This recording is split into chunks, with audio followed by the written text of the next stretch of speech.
There was a time when this ballad could only be performed clandestinely in Nicaragua and even neighboring countries. It was part of a mass banned by church leaders and frowned upon by government authorities. In this traditional Catholic region, embroiled in one of the Cold War's last proxy battles, it's not hard to see how it could be provocative. Christ is addressed as comrade, for example.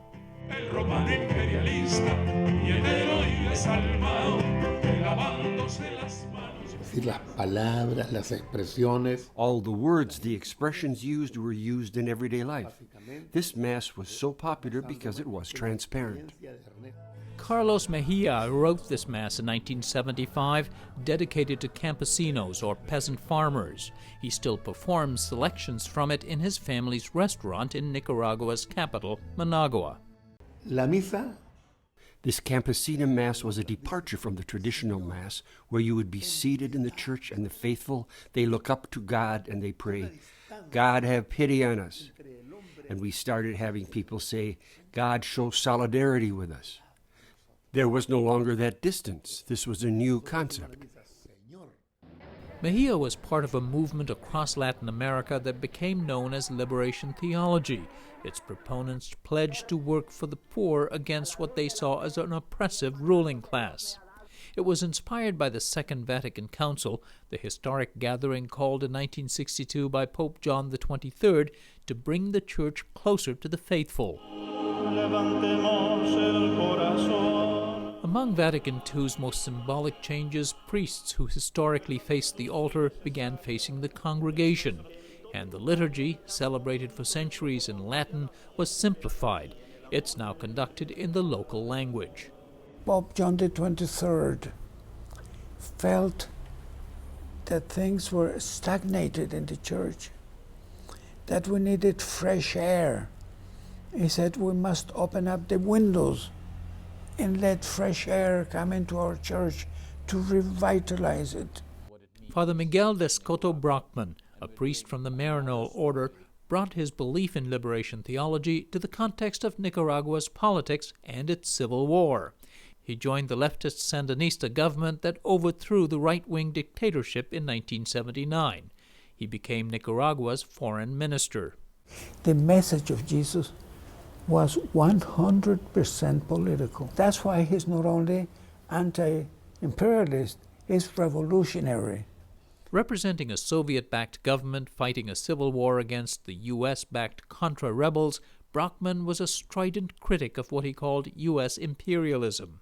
But his work ran afoul of a directive from Pope John Paul II that clergy not hold political office. In 1985, Brockman was suspended from the priesthood for defying the order. He remains unapologetic. I have to obey, but God first. That's what you call the primacy of conscience. And Vatican II clearly establishes the primacy of conscience again. But John Paul II had a pre-Vatican II mentality. It's not his fault. He was Polish. And Poland was the Catholic country where the ideas of Vatican II least penetrated. And besides that, he was extremely anti-communist. Is it not true that communism and the ideals of socialism were very perverted in countries like Poland especially, and that might have really affected his thinking? Correct. That's true. Brockman, who is 83 now, appealed his suspension to Pope Francis, saying he wanted to say Mass once more before he dies. The petition was approved by a Vatican that he says is being transformed. The Church is more attuned to Jesus. And that's the only thing that matters. Under Francis, you mean? Under Francis. Another signal Brockman and others point to is the Pope's decision to open the way to beatify Oscar Romero, the Archbishop in neighboring El Salvador, who was assassinated in 1980 while saying Mass. Romero was a critic of the growing social and economic disparities and political repression in the region.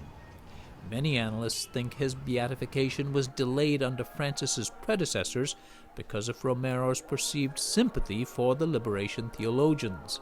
But the Archbishop of Managua, who was appointed by Pope Francis, doesn't view these developments as an endorsement of the liberation theology dissidents.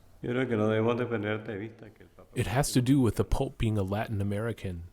He's well aware of the path of the Church across this region, and he knows the problems of Latin America. Archbishop Brenes rejects the allegation by liberation theology exponents that the Church has historically sided with the moneyed and powerful interests at the expense of the poor.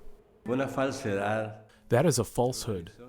The Church in Latin America and Nicaragua has always been serving and on the side of the poor, and that's why it is strong. Liberation theology never actually gained much momentum here because people here are very faithful and allied with the Church. Theology professor Michelle Nagles has a different explanation. The search for God is a very personal pursuit. She says liberation theology was not a movement to explore individual and personal spirituality, but rather a collective pursuit, mixing a political and religious agenda. It was a product of its time, she says. Liberation theology had a basis in Marxism, which was very necessary and relevant at the time. But in socio-political terms, there were a lot of factors that were ignored or excluded, such as the environment or gender issues, for example. There may be disagreement on whether or not the new pope has affirmed their long-ago efforts, but the aging proponents of liberation theology say their ideals are far more closely aligned with the pope today for the first time in a generation. For Religion and Ethics News Weekly, this is Fred DeSam Lazaro in Managua, Nicaragua.